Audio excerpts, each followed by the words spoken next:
नमस्कार दोस्तों, कैसे हो आप सब। आई होप सब अच्छे ही होंगे और सबकी अच्छी तैयारी चल रही होगी। आज हम स्ट्रक्चरल जियोलॉजी में फॉल्ट ब्रंश के बारे में पढ़ेंगे। ब्रंश होता क्या है, ब्रंश बनता कैसे है, और ब्रंश के टाइप और ब्रंश के कारण, तो ये सब हम पढ़ेंगे। लेकिन आज के वीडियो में हम फॉल्ट की ज्यामिति, उसके जो पार्ट्स हैं उसके बारे में पढ़ेंगे। फॉल्ट होता क्या है। सबसे पहले फॉल्ट के बारे में जानिए, ब्रंश के बारे में।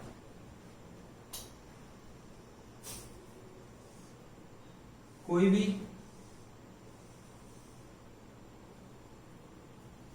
रॉक है, जैसे कोई भी रॉक है, सेडिमेंट्री हो चाहे इग्नियस हो चाहे मेटामॉर्फिक हो,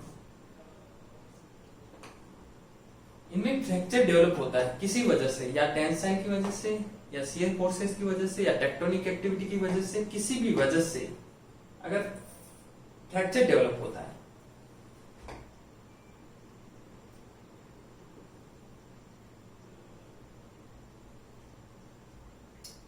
फ्रैक्चर डेवलप होने के बाद ये जो रॉक का ब्लॉक है ये दो पार्ट में डिवाइड हो जाता है।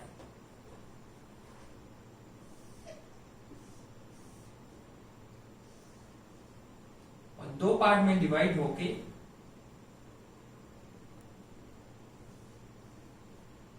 जो दूसरा पार्ट है वो एक प्लेन के अलोंग नीचे चला जाता है। तो जो रॉक का ब्लॉक है वो टू पार्ट में सेपरेट हो जाता है, मतलब एक प्लेन के अलोंग नीचे की ओर चला जाता है। अब हम जानते हैं इसकी ज्योमेट्री में इसके पार्ट जो क्या क्या है। देखिए, सबसे पहले ये रॉक के दो ब्लॉक हैं जो फ्रैक्चर के अलोंग क्या हुआ, उनका सेपरेशन हुआ एक प्लेन के अलोंग। तो ये प्लेन है जिसके अलोंग जो रॉक के ब्लॉक है वो डिस्प्लेस हुए, डिस्प्लेसमेंट हुआ है किसके अलोंग, ए फॉल्ट प्लेन। तो ये जो प्लेन के अलोंग है इसे हम कहेंगे फॉल्ट प्लेन, मतलब रॉक के ब्लॉक का डिस्प्लेसमेंट जिसके अलोंग होता है, जिस प्लेन के अलोंग होता है उसे हम क्या कहेंगे, फॉल्ट प्लेन। दूसरा, इसमें दो वॉल होती है, एक फुट वॉल एक हैंगिंग वॉल। जो फॉल्ट प्लेन के अलोंग नीचे की तरफ सरकती है तो उसे हम क्या कहेंगे, हैंगिंग वॉल, और जो स्थिर रहती है उसे फुट वॉल कहेंगे। नॉर्मल फॉल्ट की कंडीशन में ये होता है, क्या होता है, फुट वॉल है वो स्थिर रहती है और हैंगिंग वॉल नीचे की तरफ डाउनवर्ड मूवमेंट करती है। और रिवर्स फॉल्ट में जो हैंगिंग वॉल है वो स्थिर रहती है और फुट वॉल मूवमेंट करती है, दोनों एक दूसरे के अपोजिट हो जाते हैं। दूसरा, फॉल्ट प्लेन है ये इंक्लाइन भी हो सकता है, हॉरिजॉन्टल भी हो सकता है और वर्टिकल भी हो सकता है, मतलब तिरछा भी हो सकता है, सीधा भी हो सकता है और एकदम क्षैतिज भी हो सकता है। अब डीप, जो डीप क्या होती है फॉल्ट, अगर हम फॉल्ट प्लेन इंक्लाइनेशन में तिरछा है तो हम जो हॉरिजॉन्टल प्लेन के अलोंग और हॉरिजॉन्टल इमेजिनरी हॉरिजॉन्टल पॉइंट मान लिया उसके और फॉल्ट प्लेन के बीच में जो एंगल है वो क्या कहलाता है, डीप, वो फॉल्ट। दूसरा, हेड, अगर जो इंक्लाइनेशन फॉल्ट प्लेन है और एक इमेजिनरी अगर वर्टिकल फॉल्ट प्लेन माना जाए या वर्टिकल कंपोनेंट माना जाए, जिसका जो फॉल्ट प्लेन का जो झुकाव इंक्लाइनेशन है अगर वो वर्टिकल हो जाता है तो जो फॉल्ट प्लेन और वर्टिकल जो कंपोनेंट है इन दोनों के बीच का एंगल क्या कहलाएगा, हेड। डीप प्लस हेड, अगर इंक्लाइन में डीप प्लस हेड को मिला दिया जाए तो ये हो जाएगा 90 डिग्री। मतलब एक तरह से कंप्लीमेंट्री हो गया किसका, डीप का। तीसरा थ्रो, जो वर्टिकल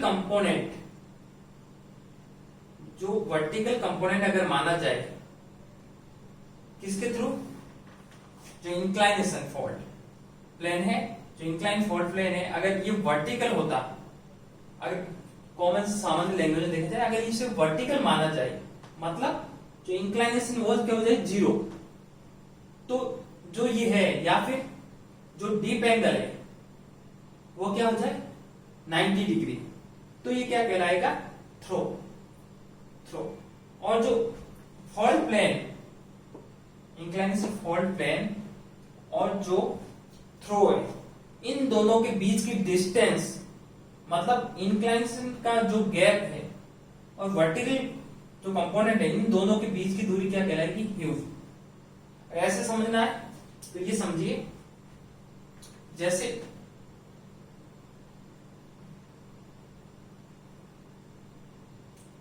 ये जो दो ब्लॉक है इनका स्लाइड जो एक दूसरे से इनका मूवमेंट हुआ है, जैसे ये P1 है और ये P2 है, तो P1 से P2 का जो मूवमेंट हुआ है ये क्या कहलाएगा, स्लिप।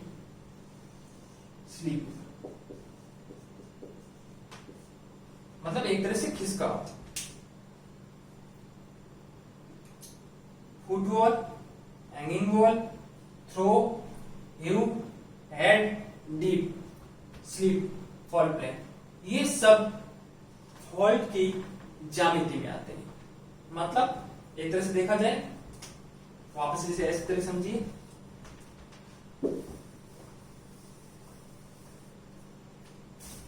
ये फॉल्ट प्लेन है,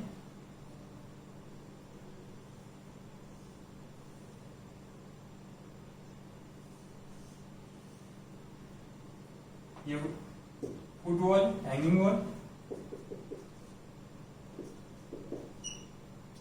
जो ये P1 पॉइंट है, ये P2 पॉइंट है, तो जो ये P का डिस्टेंस ये हुआ स्लिप, फॉल्ट प्लेन। अब जो देखा जाए तो P1 से जो P2 के बीच वर्टिकल जो डिस्टेंस है, P1 और P2 के बीच का अगर गैप, P1 से वर्टिकल का हम कोई लाइन खींचे इमेजिनरी और उसे P2 से मिलाए बाई हॉरिजॉन्टल प्लेन से, कोई हॉरिजॉन्टल प्लेन है, उसे हम कहेंगे ह्यू। और जो P1 से ये कॉमन बिंदु हमने 0 माना है, 0 तक का ये कहलाएगा थ्रो, और 0 से P2 का ये कहलाएगा ह्यू।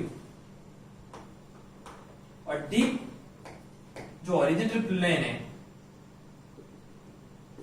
उसके और इंक्लाइनेशन फॉल्ट प्लेन के बीच की डीप कहलाएगा, और जो वर्टिकल कंपोनेंट है थ्रो और इंक्लाइनेशन प्लेन के बीच का कहलाएगा हेड।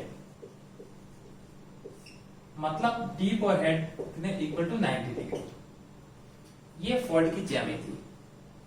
फॉल्ट की ज्यामिति के बाद फॉल्ट की टाइप पे वो डिफरेंट डायग्राम है, और डायग्राम को, प्रत्येक डायग्राम को अगर समझाए, टाइप्स को समझाए तो काफी टाइम लग जाएगा। वो हम स्लाइड से पढ़ेंगे, पीपीटी से।